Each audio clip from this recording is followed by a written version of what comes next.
Bonjour à tous et bienvenue dans cette nouvelle édition des questions historionomiques. Nous sommes le samedi 7 mai 2016 et nous nous retrouvons avec mon ami Sébastien Le Tocard. Bonjour Sébastien. Bonjour Philippe Fabry. Donc aujourd'hui nous allons continuer à parler de Vladimir Poutine et autant qu'il m'en souvienne, nous devons aborder le sujet d'un point de vue plus historionomique, si je me souviens bien. Voilà, tout à fait. Là, je vous laissais beaucoup parler cette fois-ci. Euh, et je voudrais vous demander en vérité, on a parlé déjà un petit peu dans la première vidéo sur Poutine, vous avez parlé de l'occurrence, de nouvelles occurrences, enfin, que Poutine était une nouvelle occurrence napoléonienne et hitlérienne. On a parlé un petit peu de ce que c'était, enfin brièvement, une tellurocratie et une thalassocratie. Donc je vais vous laisser développer tout ça, mais peut-être avant d'aller dans ce détail-là, peut-être d'abord commencer par nous expliquer quel est le parallèle historique antique de cette émergence totalitaire post-soviétique et à quelle grande guerre antique cette troisième guerre mondiale que vous voyez arriver pourrait être comparée. Alors ça c'est un sujet que on avait effectivement commencé à aborder un petit peu dans nos vidéos sur le devenir de l'Union européenne, dans la première des deux vidéos sur cette question-là. Aujourd'hui, nous sommes dans une situation, pour ce qui est de la Russie en tout cas, dans des vidéos à venir, on parlera aussi de la Chine, et là c'est un petit peu plus compliqué, mais pour ce qui est de la Russie, et de la situation en particulier États-Unis, Europe au milieu et Russie de l'autre côté, on retrouve la situation qui prévalait au deuxième siècle avant Jésus-Christ, dans les années 170 avant Jésus-Christ, entre d'un côté la puissance romaine, puissance émergente qui était la nouvelle superpuissance du monde méditerranéen, la, les cités grecques, pour partie regroupées dans des ligues, ce qu'on a déjà évoqué suffisamment dans la même vidéo sur l'Europe, et enfin la Macédoine, le royaume de Macédoine, du roi Persée, succédant à son père Philippe V, si je ne me trompe pas dans les numéros, euh, et qui était donc qui était en recul, puisque euh, après la il faut savoir que après la fin de la deuxième guerre punique, celle avec Hannibal et ses éléphants, qui se termine autour de, là aussi j'ai plus l'âge, je crois que c'est 201 avant Jésus-Christ, euh, il y a eu une guerre, enfin je dis après, concomitamment à la fin si vous voulez, parce que la Macédoine en fait était une puissance qui avait dominé la Grèce jadis très fortement, puisque avec Philippe III et son fils Alexandre le Grand, ils avaient envahi toute la Grèce et ensuite toute une partie de la Perse, hein, donc ça c'est connu. Mais ensuite, la Macédoine est restée la puissance hégémonique en Grèce. Traditionnellement, la Macédoine, c'était une puissance qui était considérée, je crois l'avoir déjà dit, un petit peu comme, comme une extension de la Grèce, mais pas tout à fait la Grèce. C'est-à-dire, pour les Grecs, les Macédoniens étaient moins étrangers que le reste des étrangers du monde antique. Il y avait une proximité géographique, historique, mais c'était pas non plus totalement des Grecs. D'accord. Ils n'étaient pas estimés ethniquement comme des Grecs, on ne les estimait pas faire partie de la communauté hellène. Donc c'était un petit peu des Grecs, des sous-Grecs, si vous voulez, les Macédoniens, un petit peu de la même manière que les Russes sont considérés aujourd'hui par l'Europe occidentale, hein. C'est-à-dire que depuis Pierre le Grand, les Russes essaient d'imiter la culture de l'Europe occidentale et sont admis dans une certaine mesure par l'Europe occidentale comme étant des Européens, mais des Européens qui n'en sont pas totalement. Bon, c'était un petit peu le même rapport qu'il y avait, si vous voulez, entre la Macédoine et la Grèce. Euh, cette Macédoine donc, a maintenu donc, ces 330 avant Jésus-Christ à peu près, Alexandre. Ensuite, l'empire d'Alexandre éclate et la Macédoine reste une puissance qui continue à être hégémonique en Grèce, même si sa domination n'est pas toujours sans partage, hein, puisqu'il y a une partie des cités grecques qui arrivent à retrouver leur indépendance, certaines, donc je l'ai dit, qui se constituent même en ligue pour résister à cette puissance macédonienne. Et à la fin, au cours de la deuxième guerre punique, les Macédoniens ont vu Rome en grande difficulté, Rome qui détenait déjà l'ensemble de l'Italie, qui commençait à s'imposer dans la mer Adriatique, donc sur la côte illyrienne, c'est-à-dire la côte qui est entre l'Italie et les Balkans. Donc la Macédoine commençait à reculer sous l'influence de cette puissance romaine. Et donc les Macédoniens, en voyant qu'Hannibal et Carthage mettaient en difficulté les Romains, ont décidé de s'allier aux Carthaginois. C'est comme ça que les Macédoniens sont devenus les ennemis de Rome, en fait, en s'alliant à leur pire ennemi, qui était Carthage à l'époque, et en particulier Hannibal, qui venait de leur faire beaucoup de tort, puisque la pénétration d'Hannibal en Italie, c'est plusieurs centaines de milliers de morts romains. Hein, donc c'est le plus gros traumatisme de l'histoire romaine, vraisemblablement. Donc ça, c'est pour resituer le début de l'inimitié, on va dire. Donc ce qui s'était passé, c'est que au début du IIe siècle avant Jésus-Christ, dans les années 190, les Romains ont envahi la Grèce, libéré les cités grecques qui avaient été envahies par Philippe V de Macédoine, donc qui profitait de l'affaiblissement romain et qui espérait retrouver son hégémonie totale sur la Grèce.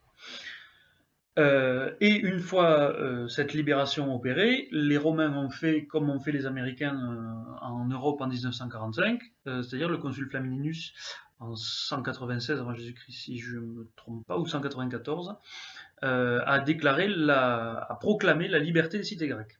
Et les Romains ont réembarqué, ils sont partis. Et ils ont dit la Grèce est libre. Et donc la Grèce est restée libre. Les ligues ont pu se reconstituer et redevenir plus fortes, notamment la Ligue achéenne, et la puissance macédonienne a reflué. Les Macédoniens ont perdu l'Épire, me semble-t-il, je n'ai plus exactement le souvenir, une partie de la baie aussi, enfin, des choses qu'ils dominaient jusque-là. Donc ça, si vous voulez, c'est un petit peu comme... alors c'est assimilable à 1945, c'est aussi assimilable d'une certaine partie, pour une partie, vu le recul de la Macédoine à ce moment-là, à ce qui s'est passé en 1991 avec l'effondrement du pacte de Varsovie, où l'URSS a été obligé de libérer véritablement, pour le coup, hein, parce que les Russes ont toujours dit qu'ils avaient libéré en 1945 de l'Allemagne nazie, ils n'ont rien libéré du tout, ils ont remplacé la domination totalitaire nazie par la domination totalitaire de l'URSS. Là, pour le coup, ils ont vraiment été obligés de libérer cette Europe de l'Est, qui a pu se démocratiser, etc., et se rapprocher véritablement, comme elle le souhaitait, de redevenir véritablement européenne, comme elle était historiquement. Hein. Et donc Philippe V a été obligé de s'allier avec Rome. Hein, il y a eu des traités, donc il perdait une partie de ses possessions, il devait libérer une partie de la Grèce, et il était obligé d'entrer dans l'alliance romaine. Notamment en participant à certaines opérations contre Antiochos le Grand pendant une guerre qui a eu lieu dans les années 180, me semble-t-il. Bon. Donc c'est une période véritablement de recul macédonien et d'humiliation pour la Macédoine. Et à la mort de Philippe V, c'est Persée, son fils, qui monte sur le trône, qui est relativement un sale type, puisqu'il fait assassiner son frère pour s'emparer du trône. Il fait assassiner un certain nombre d'opposants. Il fait même base donc sur l'ensemble de la Macédoine, où il restaure un pouvoir fort. Il commence à amasser un trésor de guerre et à reformer une armée dans le but de repartir vers la domination de la Macédoine, oui, sur les cités grecques. Donc il commence à financer et à soutenir les partis démagogues en Grèce, puisque vous aviez un clivage, j'en avais déjà parlé quand je parlais de l'Europe, vous aviez un clivage politique à l'intérieur de la Grèce, dans les cités grecques et notamment dans la Ligue achéenne, entre les élites qui étaient plutôt pro-romaines, qui étaient pour donc parce que c'était la propriété, la liberté des affaires, etc., et les populistes, donc qu'on appelait démagogues à l'époque, qui eux étaient pour l'annulation des dettes, le partage des richesses, hein, toutes les choses habituelles, et qui eux étaient pro-macédoniens, puisque c'était souvent des révolutionnaires, d'accord, des contestataires de l'ordre établi. On retrouve le même schéma aujourd'hui avec les partis poutinistes en Europe, qui sont généralement soit d'extrême gauche, comme Syriza en Grèce, soit extrême droite, comme le Front National en France, et un tas d'autres. Donc cette situation agaçait Rome, mais Rome ne voulait pas d'une nouvelle guerre. Et Persée de Macédoine, lui, avait la véritable intention d'établir son hégémonie sur la Grèce. Alors bon, il y a quelques péripéties. Ça finit par une guerre qui se déclare, dans laquelle initialement euh, Persée remporte des succès contre les Romains, qui n'étaient pas préparés à la guerre. Euh, Ça lui donne une énorme crédibilité en Grèce, et vous avez un tas de cités qui vont sortir, alors soit dans lesquelles il va y avoir des révolutions, c'est-à-dire les démagogues vont arriver au pouvoir et vont donc allier leur cité à Persée de Macédoine, soit vous en avez d'autres qui vont se déclarer neutres, donc qui vont cesser de soutenir les Romains, etc. Et donc les Romains vont se retrouver à devoir se battre relativement seuls, avec l'aide d'une partie des Grecs, mais assez peu finalement, contre Persée pour le repousser de Grèce, et pour relibérer la Grèce. D'accord? Et vous avez y compris des cités qui étaient traditionnellement les alliés de Rome, comme la cité de Corinthe, qui a basculé dans le camp macédonien. Et ce qui a beaucoup énervé les Romains, c'est-à-dire quand ils l'ont repris, ils l'ont rasé, hein, pour châtier ces alliés grecs qui n'avaient pas été dignes de la liberté que les Romains leur avaient donnée. Parce que 50 ans avant, les Romains étaient venus se battre sur le sol macédonien pour libérer les cités grecques. Ils ont dit, c'est comme ça que vous nous remerciez en retournant sous le règne du despote. Parce qu'il y avait ça aussi.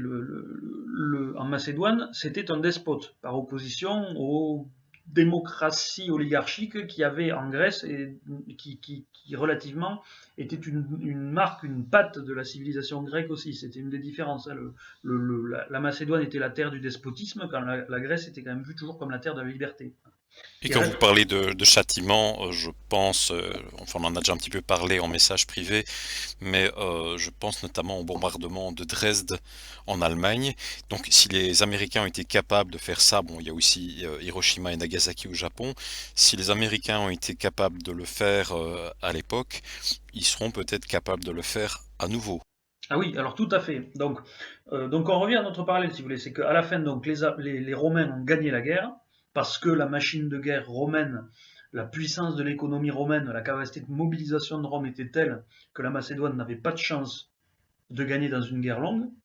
D'ailleurs, une fois engrangé ses premiers gains territoriaux, Persée a voulu signer un traité de paix. Mais c'était faire l'erreur, on va en reparler avec ce problème C'est souvent les ennemis des thalassocraties qui ne comprennent pas une chose, c'est que les thalassocraties, euh, leurs ennemis, que ce soit Hitler, Napoléon, etc., pensent toujours qu'une fois qu'ils ont engrangé les gains territoriaux qu'ils voulaient, ils peuvent leur proposer la paix. Or, les thalassocraties ne mènent les guerres que jusqu'à la victoire totale, parce qu'elles se définissent par une profondeur stratégique telle qu'en général, elles n'acceptent pas de paix tant que l'ennemi n'est pas détruit. En fait, c'est ça leur idée. Et donc c'est pour ça que l'Angleterre a toujours refusé la paix avec Napoléon, c'est pour ça que l'Angleterre a toujours refusé la paix avec Hitler, qui en a été surpris d'ailleurs, parce que lui était persuadé qu'une fois la France tombée, l'Angleterre demanderait la paix. Ça n'a pas été le cas, ça l'a catastrophé. Et c'est aussi, vraisemblablement, Poutine espère qu'une fois que lui aura, parce qu'on y viendra, se sera emparé de l'Europe, en tout cas d'une grande partie de l'Europe, les Américains lui concéderont ses gains. En fait, ça c'est faux. Les Américains vous feront la guerre, ils la feront de manière totale jusqu'à la victoire totale. Et effectivement, dans ce cadre-là, les pays qui seront entrés dans une alliance active envers la Russie de Vladimir Poutine seront très vraisemblablement châtiés par les Américains. Enfin, sans aller encore dans les projections, puisque je pense que les projections, ce qui va se passer, on en parlera plutôt dans les prochaines vidéos, restons sur le schéma. Et je pense que ce schéma apparaît maintenant assez clairement aux auditeurs, entre donc ces cités grecques antiques, Rome et la Macédoine, et aujourd'hui l'Europe, des nations et de l'Union européenne, et les États-Unis et la Russie. Et pour ceux que le parallèle intéresse plus en profondeur, je rappelle que je l'ai expliqué là-dedans. Alors, bah justement, donc on va peut-être poursuivre. Donc on en a parlé ici en début de vidéo et aussi dans la toute première vidéo qu'on a faite sur Poutine. Donc est-ce que vous pourriez expliquer la comparaison à laquelle vous procédez dans vos analyses entre Poutine d'une part et donc Napoléon et Hitler? Donc je reviens encore une fois sur ce concept de tellurocratie, c'est-à-dire une civilisation terrestre versus les thalassocratie, donc les civilisations qui utilisent les voies maritimes et donc qui, Maritime, elles, voilà. symbolisent Alors, plus le libre-échange, le commerce. voilà. Alors ça, il faut expliquer un petit peu quand même cette notion de thalassocratie, tellurocratie, avant de revenir sur la suite. Euh, alors c'est plus que des idées de civilisation, c'est deux visions de la puissance hégémonique. C'est ça, hein. C'est sur une question de puissance hégémonique. Vous avez deux modèles possibles.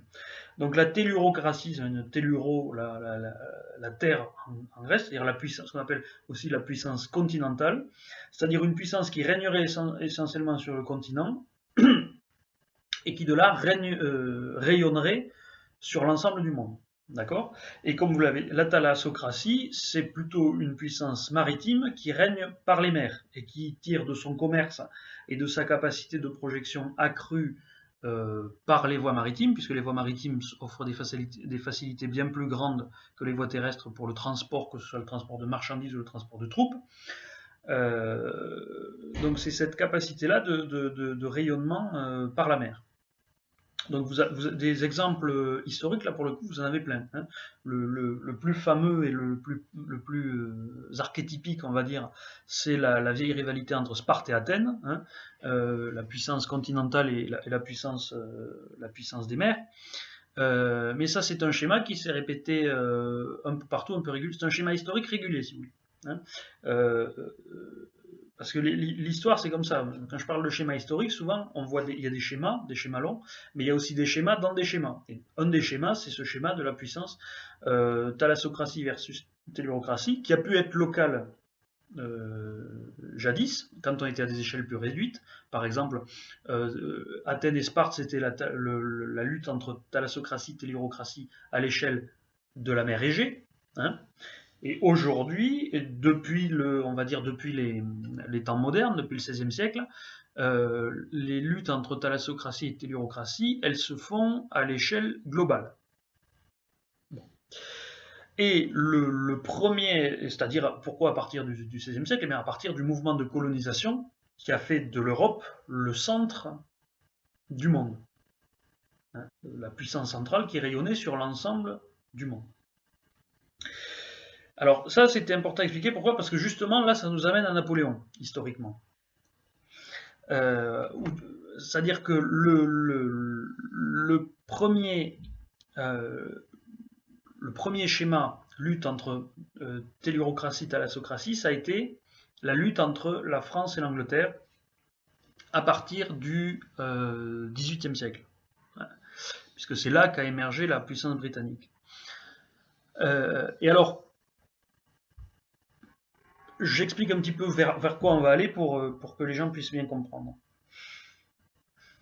Quand on parle de parallèle entre Napoléon, Hitler et Vladimir Poutine, on ne parle pas d'un parallèle de personnes.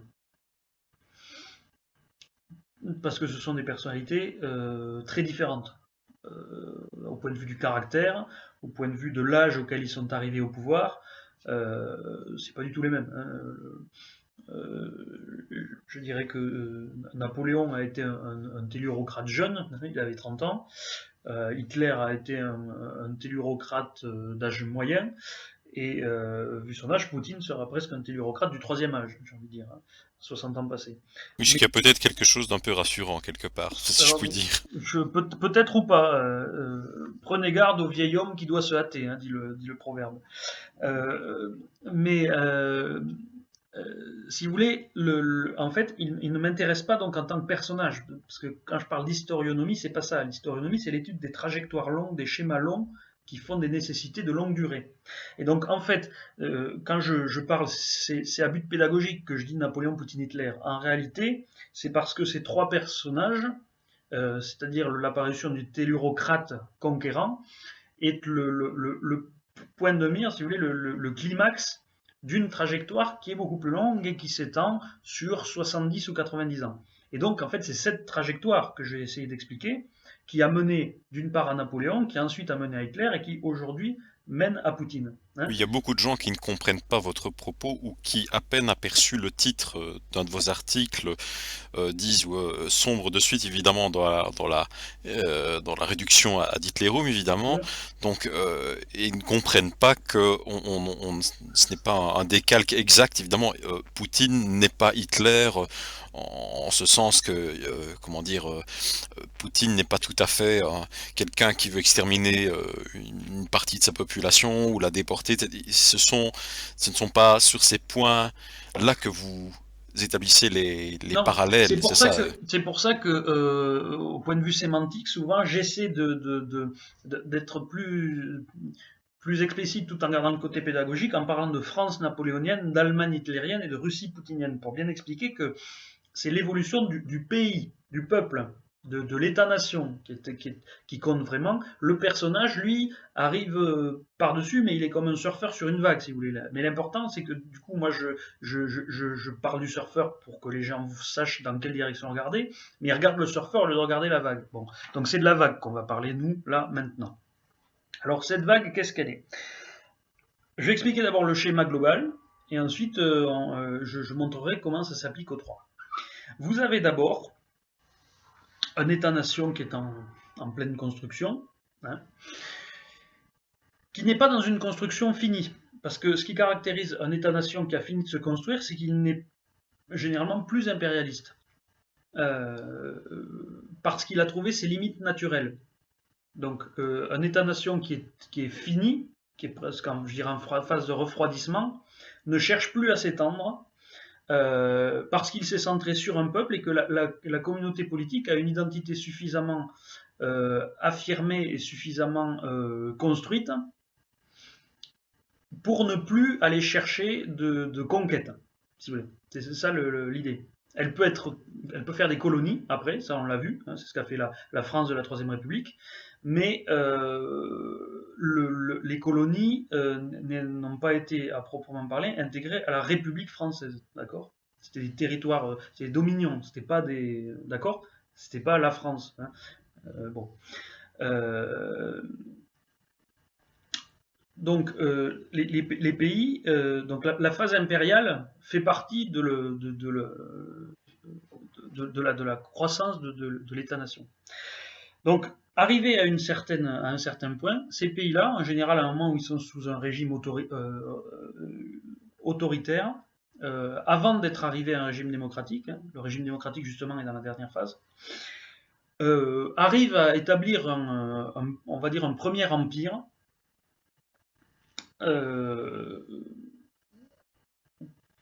qu'ils estiment durable, hein, avec une sorte de première fierté nationale, si vous voulez. Et cet empire-là est confronté à une guerre qu'il croit gagner facilement et au cours de laquelle, en fait, il va recevoir une humiliation qui lui est généralement infligée précisément par une puissance thalassocratique. D'accord? Donc cette humiliation arrive, c'est pas une défaite totale. C'est pour ça qu'elle est d'autant plus mal vécue que c'est une défaite qui paraît en demi-teinte, qui paraît une défaite vue d'un abandon. En tout cas, qui donne l'image d'une défaite qui aurait pu être évitée. D'accord? Ce qui rend l'humiliation d'autant plus forte. Ça entraîne un effondrement du régime du pays considéré, avec une crise économique, tout ce que vous voulez. Et tout ça finit par déboucher sur une dictature revancharde qui va chercher à restaurer la puissance de l'empire qui a été perdu et même à la dépasser avec l'idée d'accomplir le destin à côté duquel on est passé lors de la première défaite. D'accord? C'est ça le destin impérial. Et donc on va arriver à établir la tellurocratie, c'est-à-dire un empire sur le monde au sein duquel la nation en question fait figure de monarque, si vous voulez. C'est la nation qui sera le monarque des nations. Okay, ça, ce rêve impérial. Donc ça amène, en général, c'est tellement mobilisateur, d'une manière assez totalitaire d'ailleurs, parce que tout le nerf de la nation est engagé, contrairement à la Première Guerre, que ça amène des succès fulgurants, mais sans parvenir à faire tomber la thalassocratie ennemie, qui finit par gagner. Et c'est à ce moment-là, si vous voulez, que la défaite est pour le coup vraiment totale, donc ça devient une véritable leçon pour le peuple qui est vaincu. Et en général, c'est ça qui lui permet de se refroidir, de se replier sur son noyau et de devenir véritablement un État-nation fini, si vous voulez. Hein, cette sorte de processus de construction là pour lui. Bon. Et le fait est qu'on trouve la même chose dans la France du 18e, 19e siècle, enfin début 19e siècle, c'est-à-dire sous Napoléon, dans l'Allemagne du 19e, 20e siècle, et dans la Russie du 20e, 21e siècle, actuellement avec Vladimir Poutine. Donc je reprends pour chaque cas, comment ça s'est passé, comment ce schéma s'est réalisé. Pour la France, c'est avec la fin du règne de Louis XIV que ce premier empire, on va dire, est constitué. C'est-à-dire qu'avec Louis XIV, la France s'impose à l'ensemble de l'Europe comme la puissance dominante sur Terre, avec une armée très puissante, très importante, et qui coûte très cher d'ailleurs, hein, en général, c'est ce qui caractérise cette phase de premier empire. Donc une armée très importante qui fait plus de 300 000 hommes. Un empire colonial qui est très important, puisque c'est la France qui a l'empire colonial le plus important en Amérique du Nord, en surface en tout cas, si ce n'est en population. En Inde aussi, à ce moment-là, la France a une dépossession de taille supérieure en Inde par rapport à l'Angleterre.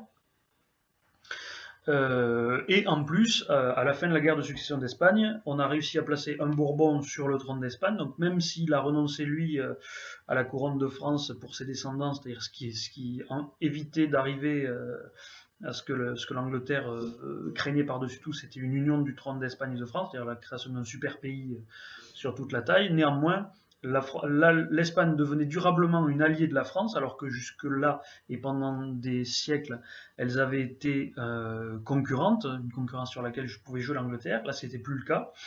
Et le Saint-Empire romain germanique, qui était traditionnellement l'autre puissance avec les Habsbourg, était complètement éclaté de son côté. Donc la France était véritablement la puissance dominante sur le continent et avait un empire colonial gigantesque.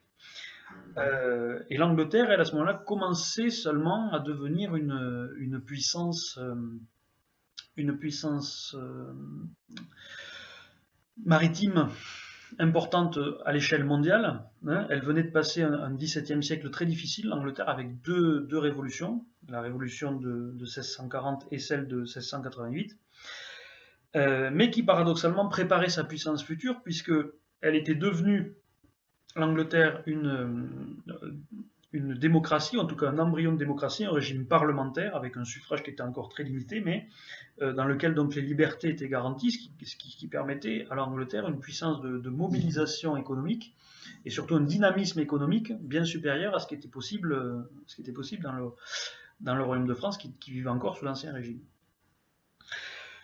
Alors, donc, c'est la grande période de la France qui domine sur le continent avec tout le début du règne de Louis XV. C'est on va dire la monarchie facile, la monarchie absolue qui règne, qui trône là, au centre de l'Europe.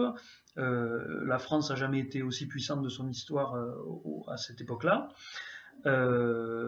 Et arrive une guerre qu'on croyait facile, dont je ne vais pas détailler parce que c'est assez compliqué les détails. Ça a impliqué énormément de puissance à l'échelle européenne, mais c'est la guerre de 7 ans, qui dure de 1556 à 1763. Cette guerre de 7 ans donc, oppose tout un tas de puissances alliées les unes aux autres avec des alliances qui sont changeantes en Europe, mais il y a véritablement deux antagonistes importants, c'est d'un côté la France, de l'autre côté l'Angleterre, qui vont se mener une guerre globale qui est probablement la première guerre mondiale, c'est-à-dire qu'on va se battre, la France et l'Angleterre vont se battre en Europe, vont se battre en Amérique du Nord, vont se battre dans les Caraïbes et vont se battre en Inde. Hein, donc c'est véritablement le premier conflit à l'échelle mondiale, c'est une sorte de proto-guerre mondiale, si vous voulez. Et la France était persuadée de gagner cette guerre très vite. D'ailleurs, au début, elle a remporté des succès militaires très importants. Et puis, ce conflit a commencé à s'enliser pour déboucher donc sur une guerre longue, 7 ans. Et au terme de cette guerre, la France était complètement ruinée, épuisée. Et elle a signé donc un traité avec l'Angleterre, au terme duquel elle perdait ses possessions, l'essentiel de ses positions en Amérique du Nord. Elle perdait l'essentiel de ses possessions en Inde, le tout au profit de l'Angleterre. Et alors son territoire national n'était pas amputé, si vous voulez, mais elle perdait beaucoup de possessions aussi dans les Caraïbes. Elle arrivait à conserver quelques colonies sucrières, fort heureusement, parce que sinon, vraisemblablement, la France aurait fait faillite dans les 10 ans qui auraient suivi. Euh, et c'est une humiliation pour la France. Vous avez Voltaire qui écrit sur le sujet. J'ai mis sa citation dans l'article que j'avais fait sur ce sujet-là, que je remettrai, je pense, en lien sous la vidéo, dans lequel il explique que finalement, la France a été précipitée dans cette guerre par des incompétents, qu'on l'a perdu, qu'on n'aurait jamais perdu. Bref, bon, c'est pas le coup de poignard dans le dos, mais presque, déjà. Bon. Et que c'est des ambitieux qui ont poursuivi. Bon. Donc c'est une humiliation française, véritablement, cette affaire-là. C'est-à-dire que il faut se rendre compte de la perte que ça fait. Pratiquement tout son empire colonial et sa puissance prépondérante en Europe. C'est une humiliation. Et une humiliation qui ne va pas être oubliée. Parce que tout de suite après, on va commencer à avoir une grosse remise en question militaire de la France. Comment est-ce qu'on a pu se prendre une défaite pareille alors qu'on aurait dû gagner? On va mettre en place tout un tas je crois que c'est avec Choiseul qui va réformer toute la marine pour en faire une armée de corsaires, c'est-à-dire menaçante pour l'Angleterre mais moins chère parce que la France avait perdu sa puissance maritime. En 1776, ça va beaucoup motiver l'intervention aux États-Unis. Il faut savoir qu'avant que Louis XVI décide d'envoyer un corps expéditionnaire à l'aide des insurgents américains, des volontaires français étaient partis, assez fortement. Alors, on parle souvent des idées de liberté, il y avait ça, mais il y avait aussi l'idéal nationaliste, c'était d'aller infliger une raclée à l'Angleterre pour se venger de ce qui s'était passé en 1763, 15 ans plus tôt. Donc il y a véritablement du revanchisme. Et ce qui est intéressant, que je n'ai pas dit dans le modèle avant d'ailleurs, c'est qu'en général, on observe 25 ans entre la défaite qu'on estime on n'aurait pas dû avoir et l'émergence du mouvement véritablement revanchard. Et là où il naît vraiment le mouvement revanchard, où il se cristallise, où il se transforme, c'est en 1789 avec la Révolution française. Donc là, on a cette phase qui amène l'éclosion de l'État-nation, qui est la conséquence d'une faillite, qui va vivre une grosse agitation économique, comme je parlais tout à l'heure, avec notamment la crise des assignats, tout va être ruiné, une inflation monstre. Et là arrivent, donc dans ce chaos, les premières guerres expansionnistes, avec le nationalisme qui est connu, le nationalisme, l'universalisme révolutionnaire, et qui va s'incarner spécifiquement dans les guerres napoléoniennes, qui vont avoir pour but non seulement de protéger la révolution, mais de l'étendre à l'ensemble de l'Europe.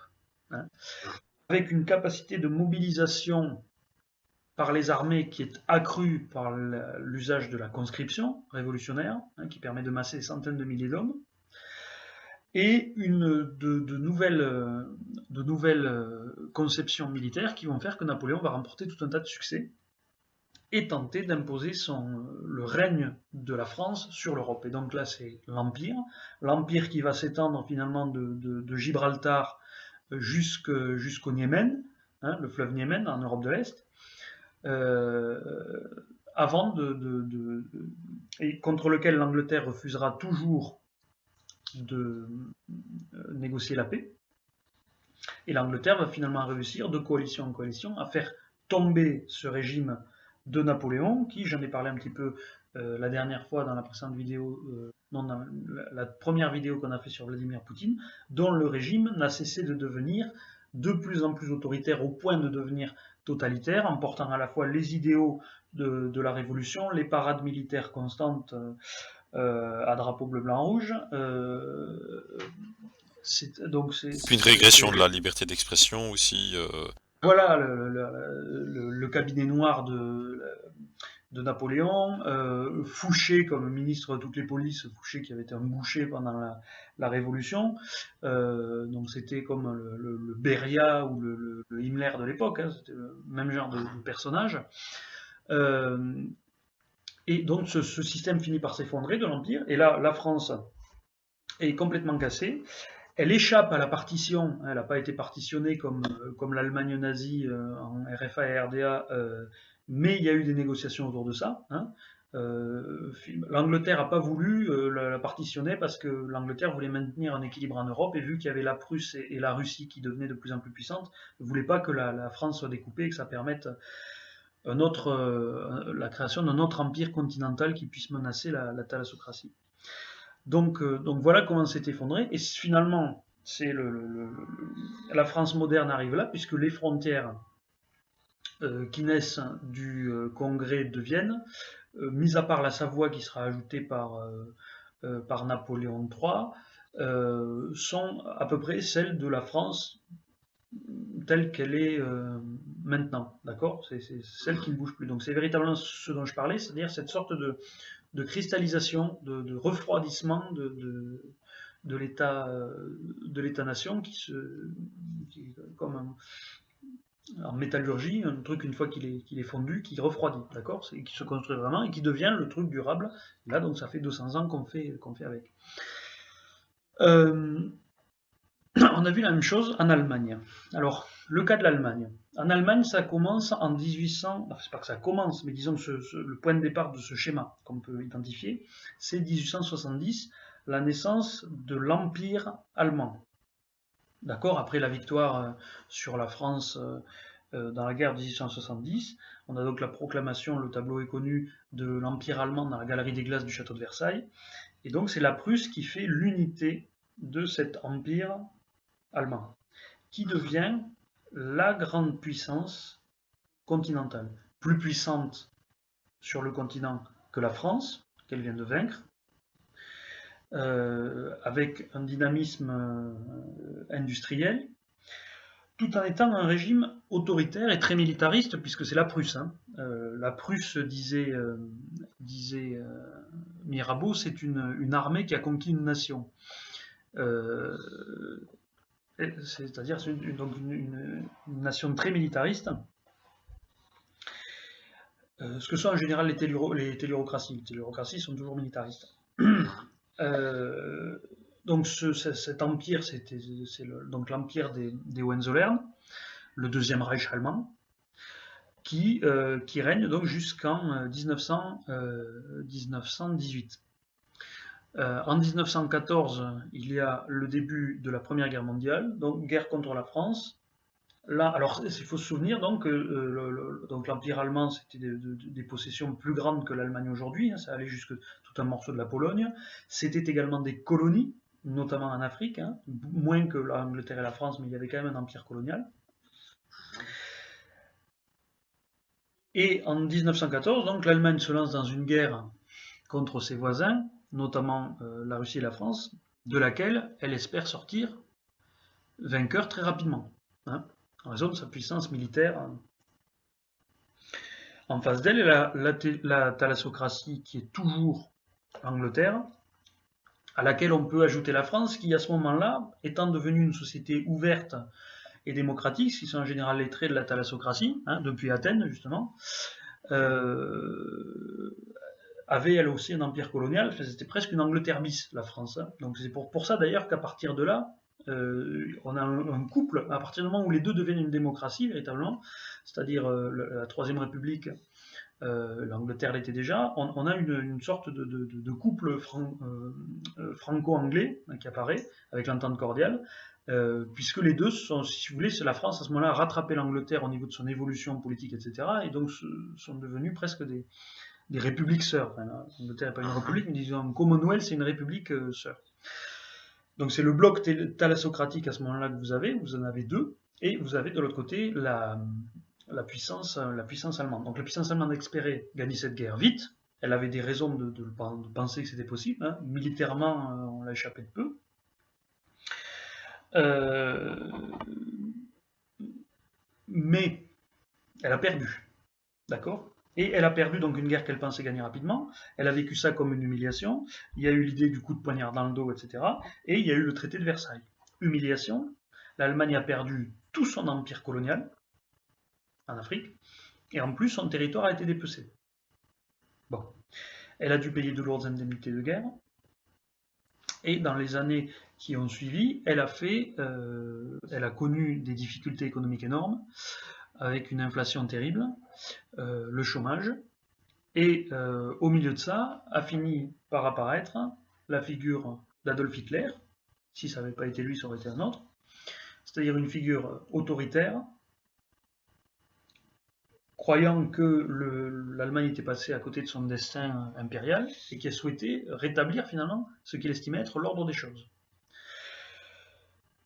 Il a réarmé l'Allemagne, il a amené j'allais dire au pouvoir, non, mais disons que ce mouvement a amené toute une génération d'officiers jeunes, etc., enfin, comme à l'époque de la Révolution sous Napoléon, c'est-à-dire des gens qui ont une pensée militaire qui n'est pas vieillissante, qui sont des gens qui sont jeunes, qui sont dynamiques, qui pensent différemment de l'ennemi. Hein. Les généraux révolutionnaires qui sont devenus maréchaux ensuite ont remporté de très grandes victoires contre les vieux généraux aristocrates autrichiens notamment. Pourquoi? Parce que justement ils avaient une pensée jeune et puis ils avaient de l'audace. Ils faisaient des choses qu'on n'était pas habitué à voir, des mouvements, ils osaient, et donc ils remportaient ils surprenaient sans arrêt l'ennemi, ils remportaient.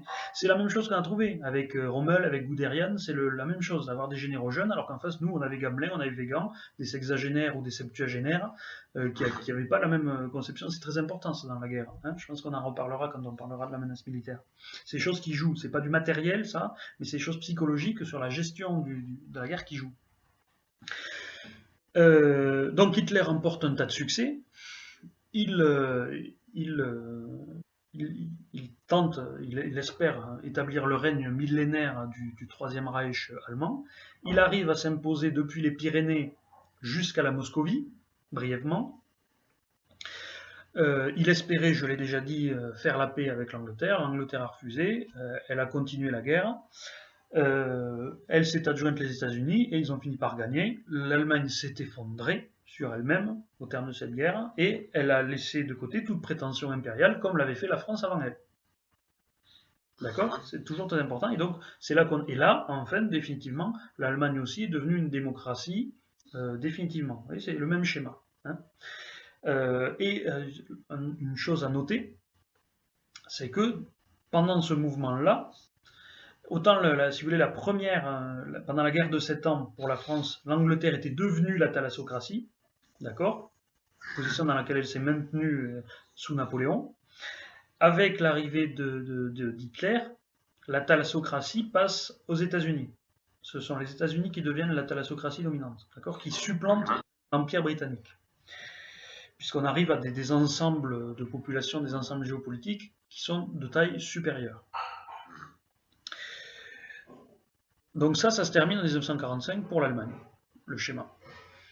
Donc nous avons, je rappelle, nous avons pour la France à peu près 1715, la fin du règne de Louis XIV, 1815, la fin du règne de Napoléon.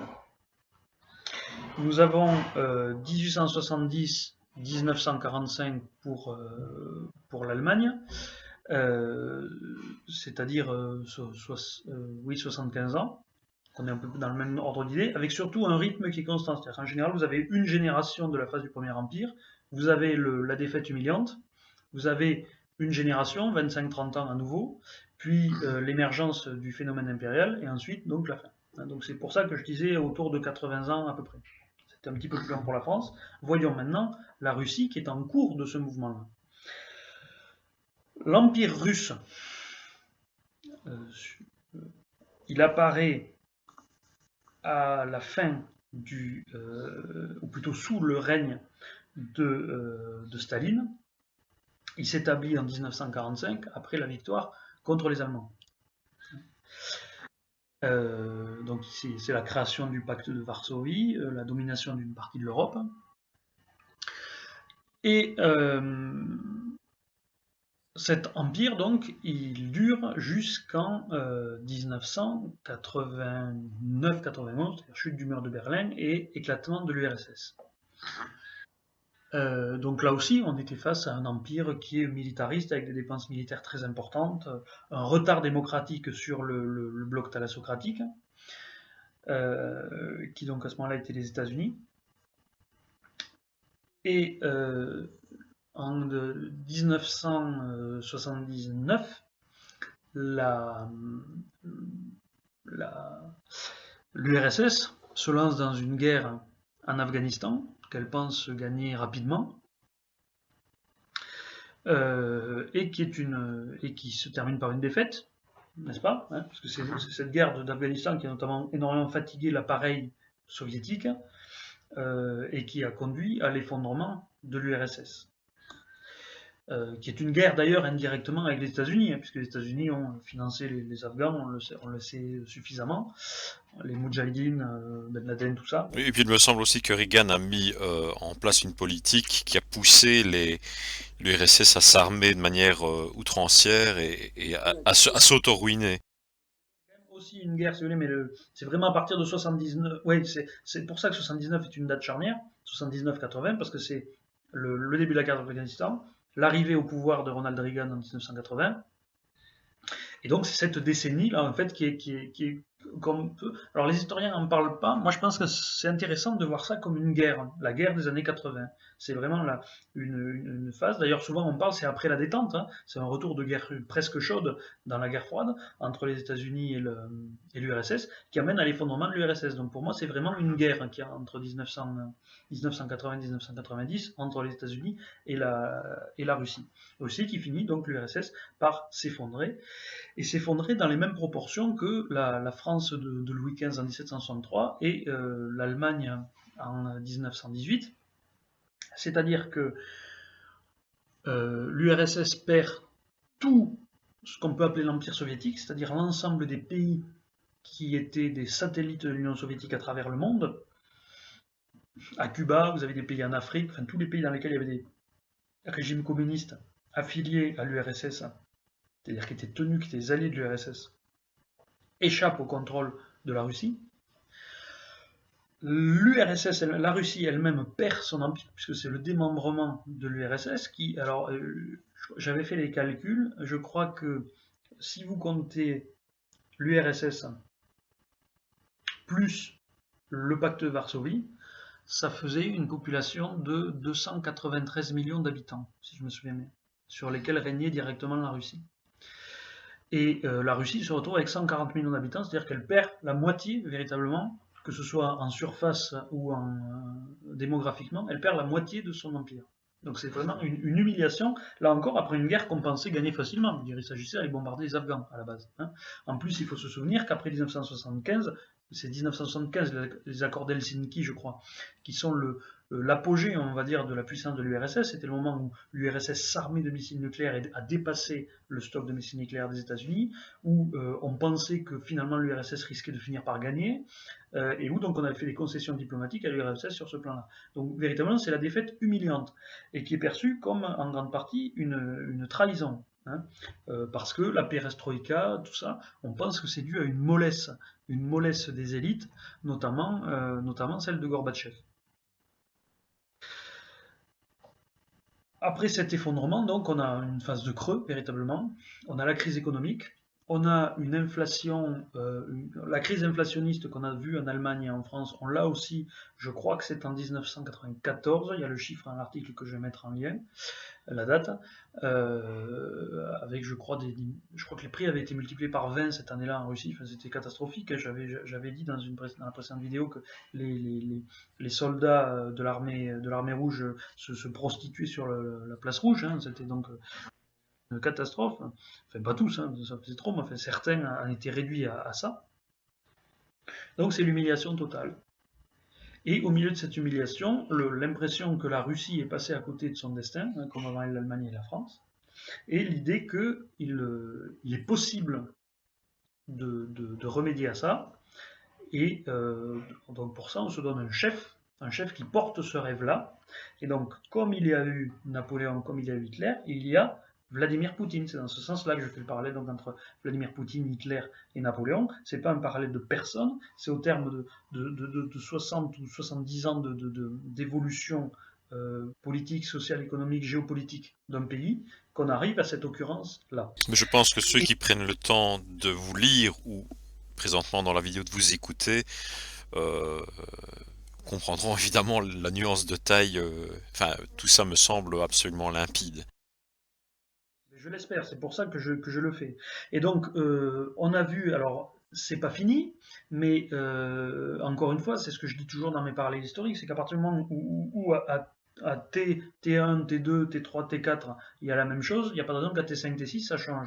Donc, on a vu Vladimir Poutine se réarmer, enfin faire ce qu'avaient fait ses prédécesseurs dans les mêmes circonstances, commencer des mesures d'irrédentisme, c'est-à-dire de la recherche créer la collectivité nationale. On n'en a pas parlé de ça, mais pour les Allemands, ça a été le pangermanisme. En France, ça avait été l'idée que la République devait aller jusqu'au Rhin. C'était la théorie des frontières naturelles, hein, qui était équivalente à. Alors, c'était pas ethnique à ce moment-là, mais c'était l'idée qu'il y avait un territoire naturel pour un pays. D'accord. Donc pour la France, c'était cette idée de frontière naturelle, donc jusqu'au Rhin. Pour les Allemands, c'était le monde germanophone, et pour les Russes, c'est ce truc du monde russe dont on parle régulièrement. Donc ça commence par cette phase irrédentiste, et une fois que le territoire considéré comme national dans cette vision essentialiste des choses, c'est-à-dire l'idée qu'un territoire correspond quelque part de toute éternité à une nation, une fois que ce territoire est conquis, démarre véritablement la phase expansionniste. Quand Napoléon est arrivé au pouvoir, la France avait atteint ses frontières naturelles, elle avait aussi annexé le Piémont en bas, et à partir de là, il est devenu expansionniste. Hitler a commencé par recréer le Reich en faisant l'Anschluss et en récupérant les Sudètes, et Poutine, lui, a récupéré la Crimée, vraisemblablement risque de continuer à faire le même genre d'opération peut-être dans les États baltes, dans le Caucase notamment. Et il y a le même genre de velléité avec l'est de l'Ukraine. L'est de l'Ukraine, voilà, c'est le même genre de choses. Et ceci étant fait, démarre ensuite la phase suivante, qui est véritablement la phase d'explosion, qui est en train de se préparer déjà, avec les premières expériences extérieures, hein. Je l'avais expliqué. Pour Hitler, ça avait été la guerre d'Espagne. Pour Poutine, c'est l'expédition en Syrie. Tout ça sont des prémices de choses qui devraient maintenant plus tarder. Pourquoi? Parce que vu le rythme et la durée des étapes précédentes, là, on est, depuis l'année dernière, on est 70 ans après le début finalement de ce cycle pour la Russie, approximativement. Donc on est à quelques années du début de la guerre. Hein. Oui, il y a clairement un timing qui se met en place. On a non seulement parlé de l'âge de Poutine, enfin je ne lui souhaite pas particulièrement de vivre vieux, mais il y a aussi le problème, on en avait déjà parlé je crois, du prix du baril de pétrole, et donc qui impacte également le prix du gaz. Donc le projet d'Alexandre Douguin d'essayer de mettre la main sur l'Europe à travers leur soft power et le chantage au gaz n'a pas marché. Donc le prix du pétrole s'est effondré depuis. Donc tout ça, le timing ici, les conditions, je vais dire, ne sont plus du tout bonnes, et ça va les pousser probablement à agir. Et ici, donc l'objet de la prochaine vidéo, ou peut-être que ça va encore être l'objet de 2 vidéos, parce que à mon avis, là le sujet, on va rentrer vraiment dans le vif du sujet, dans ce qui est devant nous, ce que vous pensez qui va arriver. Donc on va essayer de déterminer dans quelle mesure, en tout cas le but, l'ambition de Poutine, je pense qu'elle est suffisamment explicitement comment dire, identifiable, mais le tout c'est de savoir jusqu'à quel point il va pouvoir réaliser ça. Et alors on va plus spécifiquement parler dans la prochaine vidéo de ses moyens militaires, des moyens militaires de l'Europe, de l'OTAN plus globalement, et puis aussi on va envisager par où est-ce il pourrait éventuellement commencer. On a déjà un petit peu évoqué dans la vidéo précédente les pays baltes avec les minorités russophones qui vont peut-être être excitées, etc. Trouver un prétexte pour attaquer par là. Il y a aussi effectivement un jeu avec la Turquie, donc est-ce qu'il veut essayer peut-être de pousser la Turquie à rentrer dans un conflit indirectement avec le conflit arménien et l'Azerbaïdjan, et de cette manière peut-être pousser la Turquie à la faute. Ça, je ne sais pas si les Turcs vont tomber dans le piège. Donc on va envisager tout ça. Il y a Ça, c'est aussi des choses l'Ukraine. dont on aura l'occasion de parler, et notamment on verra pourquoi, et dans la poursuite de ce que j'expliquais sur le schéma, je disais, on verra aussi que, ça c'est quelque chose dont je parle souvent en historionomie, vous avez des déplacements géographiques aussi qui suivent les mêmes schémas temporels.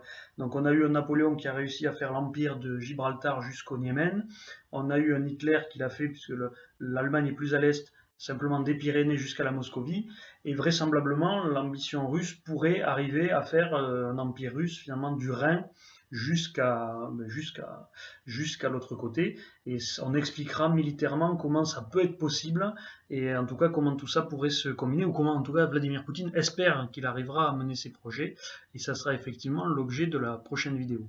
Alors là, Voilà, tout à fait. en attendant cette prochaine vidéo, on va rappeler à nos spectateurs qu'ils peuvent s'abonner avec le bouton qui est juste ici. Et je salue mon ami Sébastien Le Tocard en attendant de faire cette prochaine vidéo. À bientôt tout le monde. À bientôt À Sébastien. très bientôt, Philippe Fabry.